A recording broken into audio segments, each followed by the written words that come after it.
everyone, welcome to day 8 of Mrs. Lamprin's reading group. Today we're going to be reading chapter 3 of The Graduation of Jake Moon. Here we go. Behinds and Other Family Matters. That February, I was chosen class Valentine King. In Mr. Goodthing's 3rd grade, the Valentine King was the first boy in the room to hand in the Valentine's Day math assignment with no mistakes. The winner got to wear a king's crown at the party and join the Valentine Queen in passing out all the cards from the Valentine box. The Valentine Queen was Lila Lily. Lila was a quiet girl with braces, so I had no reason to expect trouble out of her. But as soon as Mr. Gooding gave her that stupid crown, it must have gone to her head or something, because she knocked me out of the way, dug both arms into the box, and took about 90% of the valentines for herself. Then, somehow, she held out her skirt as a pouch for the cards, and she started dashing around the room like a delivery queen of the world. Annoyed, I took off after her to discuss the matter. And okay, fine, I admit there was a scuffle, but still, I don't think it was a big enough deal to make me forfeit my crown, plus not get a Valentine's Day cupcake. Anyhow, Mr. Goodthing was the kind of teacher who enjoyed calling parents at home at night. I thought it would be smart to tell Ma my side of the story before he squealed. And, in another smart move, I decided to save my confession for the dinner table, where Ma was less likely to take a swat at me. But I had barely gotten to the part about Lila Lily being Valentine Queen when Skelly interrupted. "We used to have an old dog named Queenie. Remember Queenie, Mavis?" he said. "She had pups in my sleeping bag one time." I frowned at him. "Yeah, great, Skell, but I really need to tell Mom about what happened at school today." My grandfather paid no attention to me at all. Wait, hold it. I'm wrong. I'm thinking of Heidi." "Yeah, well, whatever," I said, turning back to my mother. "So anyway, when Lila—" "Remember Heidi, Mavis?" said Skelly. She had one brown ear and one white ear. Got her from the pound. Only had 3 legs, remember her?" I could tell by Ma's face that something wasn't right here, but she didn't correct him. Suddenly, Skelly shook his head. "No, hold on again. That was my old friend Hiram Wickham, wasn't it?" I raised my eyebrows. What was this? Hiram Wickham had 3 legs? I started to ask what he was talking about, but Ma kicked me under the table. "Poor old Hiram," said Skelly. "He had to have 2 of his dogs amputated. Ran over them with his lawnmower." "Remember that, Mavis? The big dog and the little one?" Now I was stunned. Hiram amputated his dogs? Quickly, Ma leaned in my direction and shook her head. She whispered to so my grandfather couldn't hear him. Hiram Wickham's ran over 2 of his toes, not his dogs." That night, after Mother and Skelly left the table, I sat there contemplating the horrors of Hiram Wickham and how completely mixed up Skelly had gotten. After she finished the dishes, Ma came over and tried to turn up the corners of my mouth with her fingers. I pushed her away. "He's getting worse, Ma," I said. "Tonight, when he messed up, he didn't even know it. He didn't even catch himself." My mother smoothed her hair. Her silence told me I was right. After she left, I went to the living room. For the rest of the night, I sat across from Skelly's recliner and watched him watch TV. I hardly blinked, hardly even moved. Maybe, if I watched him close enough, he wouldn't have a chance to slip further away. Alzheimer's has 3 stages. Each stage is worse than the one before it. I don't know if any of the stages have official names, but in my head, I think of them as 1. Sad, 2. Sadder, and 3. The saddest thing you've ever seen. Skelly's doc is a woman named Dr. Bloomfield. She told Ma and me that there's no set time period for how long each stage lasts, and that since not all patients have the same symptoms, you're never sure exactly when a person has passed from one terrible stage to the next terrible stage. The day I started 4th grade, I went to get a can of orange juice and found Skelly's pajama in the freezer. It might sound funny, but it was the 2nd time he put them in there instead of the hamper. So I didn't get a big hearty laugh out of it or anything. A few days later, when I brought my new best friend Lucas Kearney home from school, There was a little note on the freezer in Skelly's handwriting. It said, "This is not the hamper."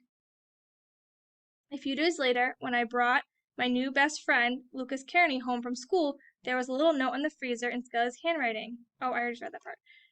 Lucas looked at it, then at me. I tried to laugh it off. "Oh, that's just some stupid joke between Ma and me," I said to distract him. I poured us something to drink. But just as I was handing Lucas the glass, we both noticed a piece of material sticking out of the top of the oven door. Lucas pulled it open. Inside, on the top rack, were 2 wet sheets. "Is this another joke between your mother and you, or do you guys dry your sheets in the oven?" he asked. This time I started to stammer, like you wouldn't believe. "Yeah, we do. No, we don't. The thing is, our dryer broke this morning before I left for school, and Ma read in read in our oven book that if you're really in a bind, you can dry wet clothes in the oven." Lucas put his hand inside the oven. "But it isn't even on." My mind was racing a mile a minute. I know. Of course it's not. If you turn the heat, the sheets will burn to a crisp. The book said the sheets are supposed to dry on their own natural juices."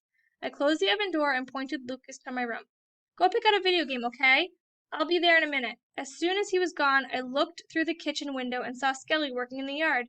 He was hunched over in the middle of the grass, pulling out weeds, it looked like. I hurried to the back door and locked it. Then I ran straight to my room and locked that door too. Skelly was still outside when Mom got home from work that afternoon. Lucas had gone by then. So as soon as I heard her car pull up, I ran out and tattled on my grandfather like he was a little kid. "You've got to talk to him, Ma. You've got to. He embarrassed me so bad today. He's not even trying. He's just being an idiot." After she heard all the details, my mother said she'd find a way to mention the sheets to him. But at dinner that night, Skelly was in such a good spirit she didn't want to ruin his mood. Halfway through supper, he looked at me and snapped his fingers. "Oops! Almost forgot, Jakey boy," he said. "Look what I found while I was digging in our garden today." He reached into his pocket and pulled out one of those old matchbox race cars. He rolled it to me across the table. "This was always one of your favorites, wasn't it?" he said. I turned it over in my hand. It was the red Ferrari with the blazes of fire paint on the side. He must have been polishing it up that all afternoon. He'd even touched up the paint and gotten the rust and dirt out of the little tire rims. I thanked him and reached over to give him a hug. But as I did, my mind flashed an ugly instant replay of how I'd locked the back door so he couldn't get in. I kicked myself around pretty good over that, too, because that's how up and down and unpredictable our lives were back then. Just when you were sure Skelly had gone off the deep end for good, he'd start acting like his regular old self again. Later, I asked Mom not to mention the sheets thing to him, but she told me she already had, and in a little bit of a breakthrough, she said Skelly had seemed willing to post more notes around the house to keep him remembering things better.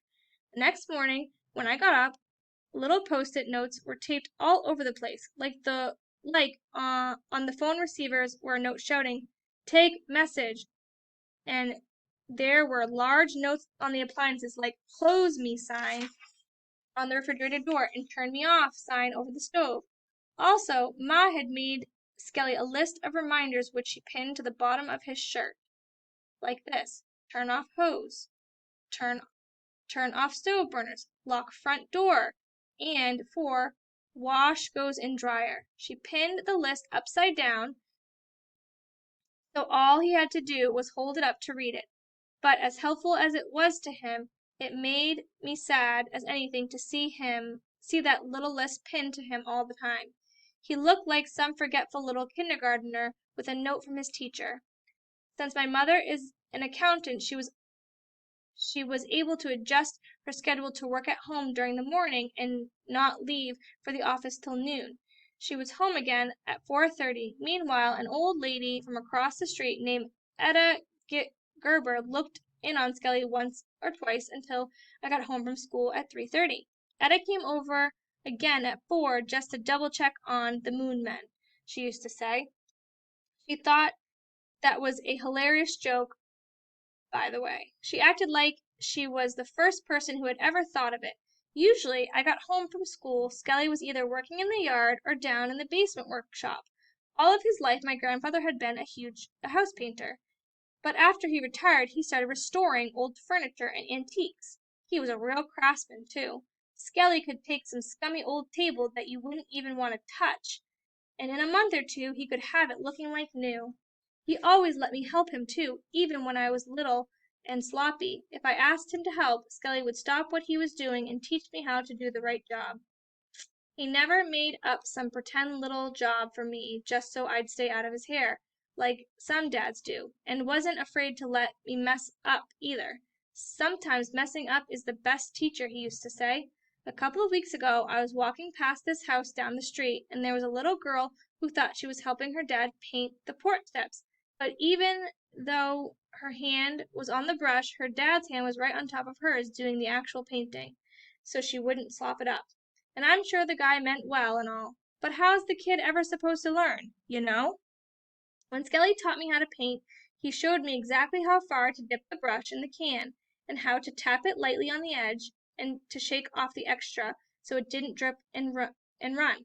It paid off, too. I was the only kid in my kindergarten class who didn't splat paint all over the room on the first day of art.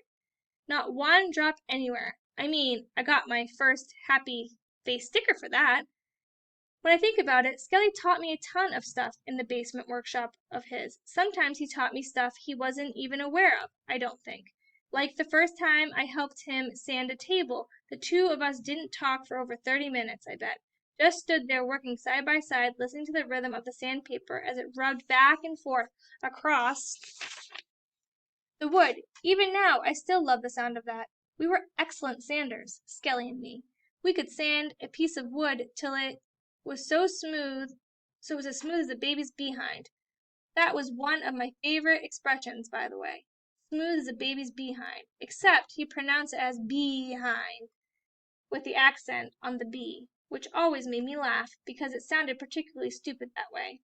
The last project my grandfather ever worked on down there was a scuzzy little table my Aunt Margaret bought at a yard sale. Aunt Marguerite is one of those yard sale crazies that you hear about sometimes. Like if you're having a yard sale that starts at 7, she's the one pounding on your screen door 5 minutes in the morning at 5 in the morning asking why the stuff isn't in the carport yet. And she gets first dibs on the bargains that way, she says. That totally kills me too, because in her divorce settlement, Aunt Marguerite got so much money you can't count the zeros. Anyhow, as soon as she bought it, she brought the scuzzy table straight over to Skelly's to refinish for her. And to make things even more unpleasant, she also brought my scuzzy cousin James, who is a year older than me, and who I've never liked, and who treats me like I'm gum on the bottom of his shoe. By the time Skelly and I walked out to see the table, James had already unloaded it onto the sidewalk. But even though it was out in the open air, I still had to hold my nose when I got close to it. I'm not kidding. The stink pollution coming from that old little table was contaminating the entire neighborhood. I couldn't believe my ears when Aunt Marguerite told James to pick it up and take it to Skelly's workshop. I let go of my nose. No, geez, doesn't anybody notice that pukey smell? But me? Come on, Aunt Marguerite. I can't at least let it air out for a while. There are people who have to live in that house. By this time, James had managed to get the table to the bottom of the porch steps. I ran over and grabbed the other side of it. Put it down, James. We're not taking it in yet, I said. James tried to pull away. Knock it off, Jake. No, you knock it off, lames, I said back. Then, still holding the table, I gave it a hard shove and pushed him backwards. James tripped over his feet and the table fell on its side. That's when my grandfather came rushing over, and there was nothing that annoyed Skelly more than when me and James fought, which was always. Lord save us, you two! Give it here, I'll carry it to the basement myself, he snapped. Angrily, he picked it up and hurried up the stoop. Aunt Marguerite gave me and James one of her classic looks and told Skelly to be careful. I followed them into the house. When they got to the end of the hall, my grandfather waited while my aunt opened the basement door and flipped the light switch on. I watched as Helly hoisted the table higher in his arms and headed down, but instead of taking each step slowly, in his anger, he was still going much too fast. Aunt Marguerite shouted for him to slow down. I closed my eyes. He was 4 steps from the bottom when he fell. The end of chapter 3.